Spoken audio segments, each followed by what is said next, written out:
اچھا علی بھائی، اگلا سوال یہ ہے کہ آپ اہل سنت کی کتابوں کے مطابق آیت مودت کی صحیح تشریح کیا بنتی ہے؟ آیت مودت، یہ لفظ ویسے جو ہے نا مودت ہے، جیسے لفظ ہے نا محبت، اسی کا آپ ایکویلنٹ ورڈ ایک مودت کا لفظ یعنی محبت. یہ آیت جو ہے وہ سورہ الشورى کے اندر موجود ہے. قُلْ لَا أَسْأَلُكُمْ عَلَيْهِ أَجْرًا إِلَّا الْمَوَدَّةَ فِي الْقُرْبَى. اے نبی صلی اللہ علیہ وآلہ وسلم فرما دیجئے کہ میں اس دعوت و تبلیغ کے عوض تم سے کچھ ڈیمانڈ نہیں کرتا، ہاں جو میری قرابت داری کا رشتہ ہے اس کا خیال تو تمہیں رکھنا چاہیے. اب اس آیت کی تشریح کے حوالے سے بھی ظاہر ہے کہ بہت زیادہ ایک کنٹراورشل معاملات اہل سنت اور اہل تشیع کے ہاں آگئے، خصوصاً ڈاکٹر اسرار صاحب رحمہ اللہ تعالی، اللہ تعالیٰ ان کی غلطیوں سے درگزر فرمائے، انہیں نیک کاموں کا اجر عطا فرمائے. انہوں نے یعنی قرآن کی تفسیر جو بیان القرآن ریکارڈ کروائی ہے اس کے دوران تھوڑا سا انہوں نے ان سے یعنی معاملات مس ہینڈل ہوئے. خیر وہ بعد میں کٹنگ بھی کر دیے گئے وہ، لیکن جو کٹنگ والا پورشن بھی ہے نا وہ بھی ذرا تھوڑا سا کنٹراورشل ہے. شاید اس سے زیادہ سخت باتیں تھیں جو ریکارڈنگ میں سے انہوں نے کاٹ دی. وہ باتیں یعنی پارشلی درست ہیں لیکن اس معاملے کو کنکلوڈ کرنا چاہیے تھا. اور میں جب بھی اس ٹاپک پہ بولتا ہوں میں الحمدللہ اسے کنکلوڈ کرتا ہوں. اس آیت کے کانٹیکسٹ میں صحیح بخاری کے اندر ایک حدیث موجود ہے کہ سیدنا سعید ابن جبیر رضی اللہ تعالی عنہ ورحمہ اللہ تعالی علیہ السلام، یہ خیر التابعین میں سے ہے،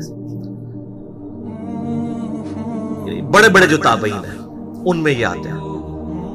اہل بیت کے بڑے محب ہیں، سنی شیعہ دونوں ان کو مانتے ہیں. انہی کو حجاج ابن یوسف نے قتل بھی کروایا تھا. میرا کلپ بھی یوٹیوب پہ اپلوڈڈ ہے حجاج ابن یوسف کے اوپر، وہ آپ دیکھ لیں.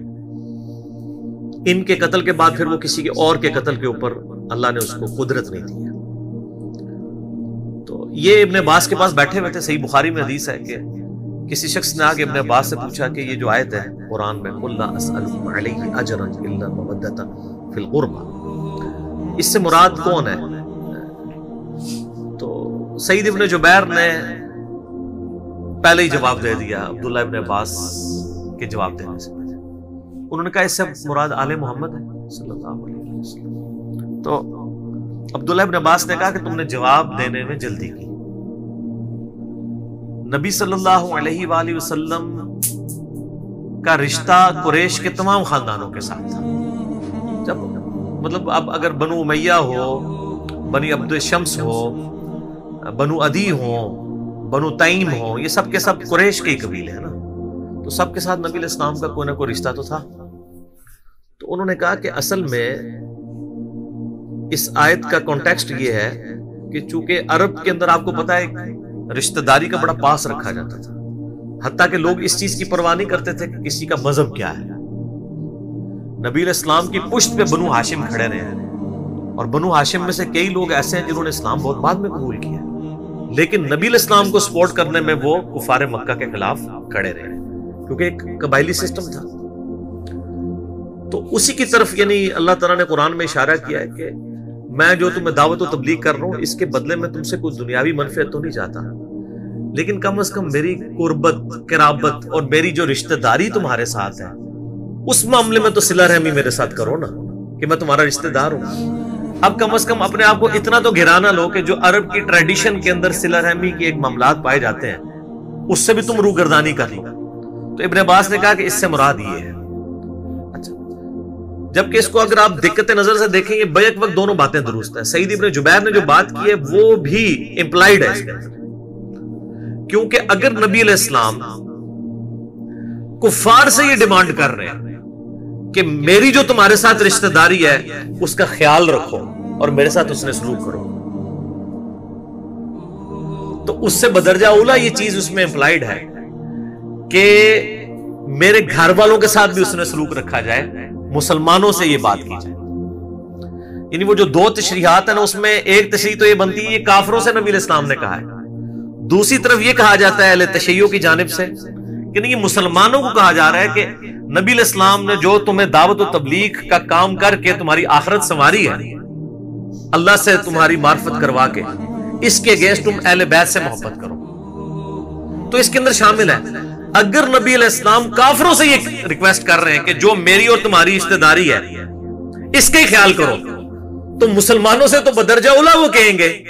کہ میری جو تمہارے ساتھ رشتہ داری ہے تو میرے اہل بیت کا بھی احترام کرو۔ تو اس کے اندر یہ امپلائڈ قُلْ لَا أَسْأَلُكُمْ عَلَيْهِ أَجْرًا إِلَّا الْمَوَدَّةَ فِي الْقُرْبَى، یہ تو میں نے آپ کو لاجیکل بات کی ہے کہ اگر کافروں سے ایک چیز مانگی جا رہی ہے جو ان کی مرضی دیں یا نہ دیں، تو مسلمانوں سے تو بدرجہ اولا نبی علیہ السلام کا حق ہے کہ وہ کہیں کہ میرے رشتہ داروں کا خیال رکھو۔ اس کی سپورٹ میں سیدنا ابوبکر صدیق رضی اللہ تعالیٰ عنہ علیہ السلام کا قول ہے صحیح بخاری میں، قربان جاؤں امام بخاری نے سیدنا حسن و حسین کے فضائل والے چیپٹر میں حضرت ابوبکر کا یہ قول لیا ہے کہ حضرت ابوبکر رضی اللہ تعالیٰ عنہ کہتے ہیں کہ نبی صلی اللہ علیہ وآلہ وسلم کی محبت کو اہل بیت کی محبت میں تلاش کرو۔ اور چیپٹر کون سا ہے؟ امہات المومنین والا نہیں ہے، حسن و حسین والا چیپٹر ہے، پوائنٹ ٹو بی نوٹڈ۔ امام بخاری نے میسج امت کو دے دیا۔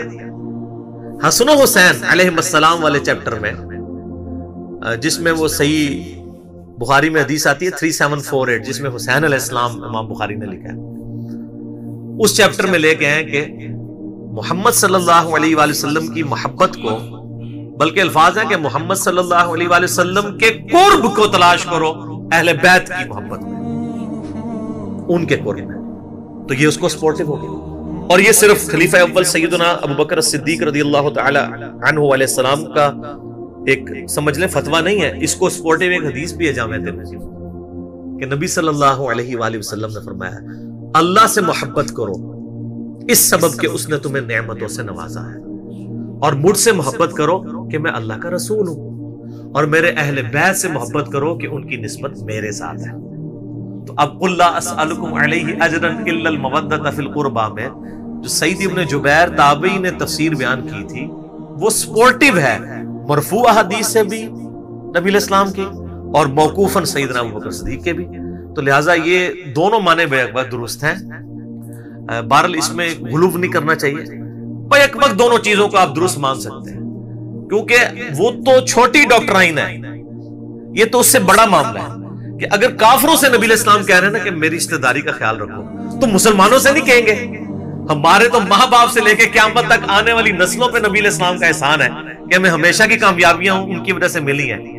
تو ہم اس کی وجہ سے ان سے کیوں نہ محبت کریں؟ اور سیدنا ابوبکر نے بھی کہہ دیا اور نبی علیہ السلام کی مرفوع حدیث بھی مل گئی، تو آیت مودت میں یہ دونوں تشریحات بیک وقت درست ہیں۔